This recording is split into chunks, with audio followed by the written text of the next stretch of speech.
de escuchar la editorial de nuestra gran directora Mariana Maggio, de este Streaming 1, Marian. Sí, este Streaming 1, y digo, acá tengo algunas notas para compartir con ustedes, ¿no? Me parece importante señalar a dónde estamos parados respecto de la propuesta temática que tiene este streaming, que tiene que ver con el campo de la tecnología educativa y ahora qué.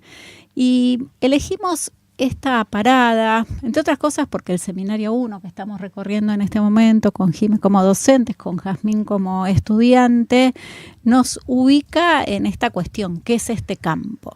Y yo quería arrancar diciendo que la tecnología educativa tuvo un recorrido importante en el siglo pasado, ¿no? En general solemos decir de la década del 50 en adelante se reconoce como campo académico. Hay como una doble perspectiva para entender lo que pasó el siglo pasado, esta cuestión de las tecnologías en la educación, que en muchos casos referían a los medios de comunicación masivos, ¿no? El diario en la escuela, la televisión en la escuela, la radio en la escuela, el cine en la escuela. Y eso dio lugar a desarrollos importantes, en algunos casos conectados con la alfabetización, en algunos otros conectados con la capacitación. La otra vertiente estuvo más como centrada en la tecnología para la educación. ¿Qué podemos construir que es específico para este ámbito? Y ahí tuvimos de todo, ¿no? Desde las máquinas para enseñar de Skinner, con todo el registro de la historia conductista, ¿no?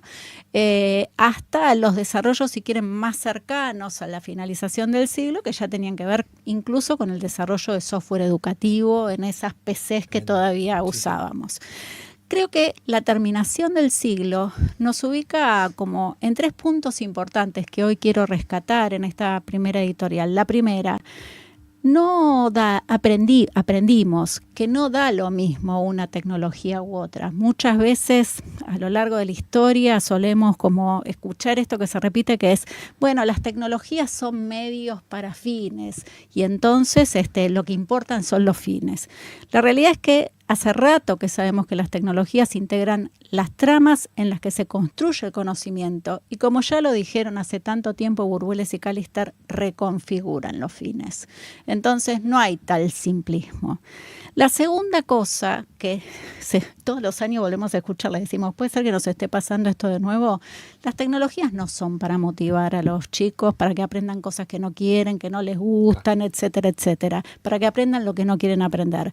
La motivación dura lo que esa tecnología en términos de su impacto cercano, 10 minutos y después ya se están aburriendo de nuevo. Y tal vez la principal desde nuestra posición respecto del campo es que tiene que ver con que las tecnologías no mejoran las prácticas de la enseñanza por su mera incorporación.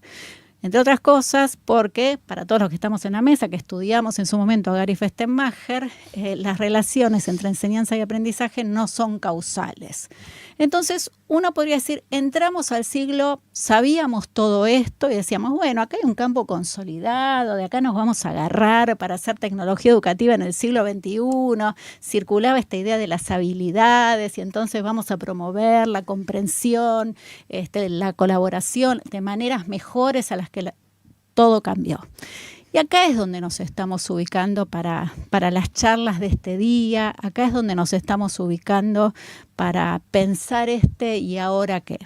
¿Qué cambió? Bueno, en estos 25 años hay tremendos hitos. Desde el punto de vista del seminario los estamos recorriendo casi a la manera de décadas. Acá la que más sabe del asunto es Jazmín, porque hace 2 semanas y media que no para de leer y leer y leer junto con todos sus compañeros de la corte, ¿no? Lo primero que podríamos decir que cambió es este hito de pase de siglo con la generalización de Internet, que no quiere decir que todo el mundo tenga conexión a Internet. Todavía hay mucha gente que no tiene conexión a Internet, pero sí quiere decir, como sostiene Manuel Castells, que es parte de la bibliografía del seminario, que Internet estructura los principales procesos de la sociedad. económicos, culturales, participativos, productivos. Ya en ese momento nosotros empezamos a ver en nuestra investigación que hicimos con Karina León, que también está por ahí y va a estar por acá y que le mandamos un abrazo. Está mandando mucha buena onda por el chat, Cari. Le súper agradecemos y le devolvemos. Bueno, con Cari ahí ya entendimos que esto se veía en algunas aulas en términos de cosas que decían los docentes. Yo no puedo seguir enseñando si no tengo conexión a Internet. Hablamos de esto como inclusión genuina. Pero el reconocimiento más fuerte es que para un docente que entiende que las formas en que se construye el conocimiento están cambiando, no hay vuelta atrás. No puedes hacerlo sin, porque hacerlo sin sería como un recorte curricular. Entonces, podemos decir que en esa primera década se expresa casi como una fuerza epistemológica a la hora de pensar las tecnologías en las aulas, cómo se construye el conocimiento. Ya en el pase de década, vamos a la década de 2010, se empieza a generalizar el acceso a dispositivos, incluso por las propias políticas públicas que empiezan a reconocer que esto es un derecho a la inclusión digital, vinculado con las posibilidades de aprender, con la construcción del conocimiento.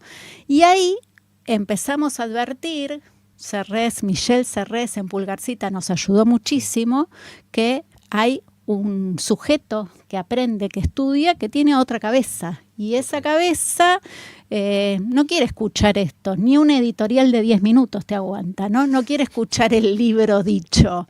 Tiene el dispositivo en la mano y dice, voy a aprender lo que yo quiera cuando quiera. Eso empieza a generar un movimiento tremendo en las aulas, ¿no? Serres lo pone en la metáfora del murmullo, la gente que habla en voz cada vez más alta, mientras los docentes subimos la voz para ver si hacemos con esto algo porque nos sigan escuchando. No va más. El mismo Serres dice, lo que queda es inventar.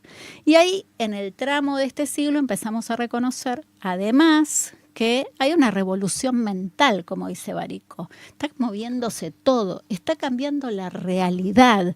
Una realidad, en The Game está súper bien escrito, que tiene dos motores, físico y virtual, ¿no? Físico y virtual al mismo tiempo. La pregunta que ya nos hacíamos en el siglo pasado es, ¿podemos seguir enseñando de la misma manera? Y la respuesta fue, parece que no, parece que hay que empezar a reinventar en un mundo donde cambiaron las formas en que se construye el conocimiento, cambió la subjetividad de nuestros estudiantes, las subjetividades estas emergentes en nuestros estudiantes. Hay una revolución mental que alcanza nuestras maneras de pararnos en la realidad. Bueno, ¿qué pasa? Otro hito, ¿no? Cambio de siglo y nos vamos a concentrar en esto. Pandemia. Eso que nos costaba tanto entender, de repente lo aprendemos a las piñas, o sea, con un golpe tremendo de la historia. Y después de la pandemia no salimos iguales, ¿no? Salimos completamente distintos y empieza a notarse esto en un moverse que se da en las instituciones de las maneras más extrañas, distintas, pero que no termina de consolidarse en términos de lo que es como rediseño cuando te aparece la inteligencia artificial generativa. Otro hackeo de la historia, ¿no? Incluso podría ser, es una hipótesis, más fuerte que el de la pandemia. ¿Por qué? Porque nos hackean el corazón del asunto, que es la evaluación, ¿no? Hoy los estudiantes están ahí, hacen que están aprendiendo en muchos casos, pero están escribiendo sus trabajos, incluidos ustedes en la carrera de especialización en la maestría, con inteligencia artificial, contestan las evaluaciones con inteligencia artificial, y la pregunta que nos hacemos es, bueno, ¿qué es la comprensión ahí? ¿Qué es el conocimiento original ahí? ¿Qué vamos a hacer con esto? ¿Qué implica desde el punto de vista de qué hacemos nosotros como docentes? Esto es parte del debate que queremos dar desde este espacio. Llegamos acá y yo creo que si tomamos estos 25 años hay como ciertas cosas de las que no tendríamos que seguir yendo atrás. La primera, pensar la inclusión digital como un derecho, que no tiene vuelta atrás, ¿no? La vuelta atrás en todo caso es, como dicen nuestros colegas españoles, negacionista. O sea, un derecho conectado con el derecho fundamental a la educación. Luego, pensar que plantearse en todos estos hitos que van conformando una revolución en momentos, en fases, en etapas o en algún tipo de bucle loco, salir de ahí, tratar de irse de ahí es un anacronismo, y es un anacronismo que yo creo que no es posible en materia educativa, ¿no? Que nos aleja de nuestras responsabilidades, de nuestros compromisos, desde nuestra mirada política acerca del asunto. Y creo que, para ir cerrando, entrar en este capitalismo de plataformas, incluida la inteligencia artificial, en este capitalismo de plataformas anticipado por la ciencia ficción, como bien dice Michelle Nieva, nosotros tenemos que plantarnos frente a esto como ante una realidad tremendamente compleja que tenemos que entender, con la que tenemos que experimentar, con la que tenemos que hacer didáctica en vivo. Y eso tiene que ver no con ser más modernos, eso tiene que ver con defender el derecho a la educación, con construir conocimiento original como parte de esa defensa, con plantarnos desde una mirada que busca ser profundamente inclusiva y donde creemos que la tecnología educativa, pero también la educación en general, para estar a la altura de la historia, tiene que pensar muy rigurosamente, ¿y ahora qué? Para eso estamos acá.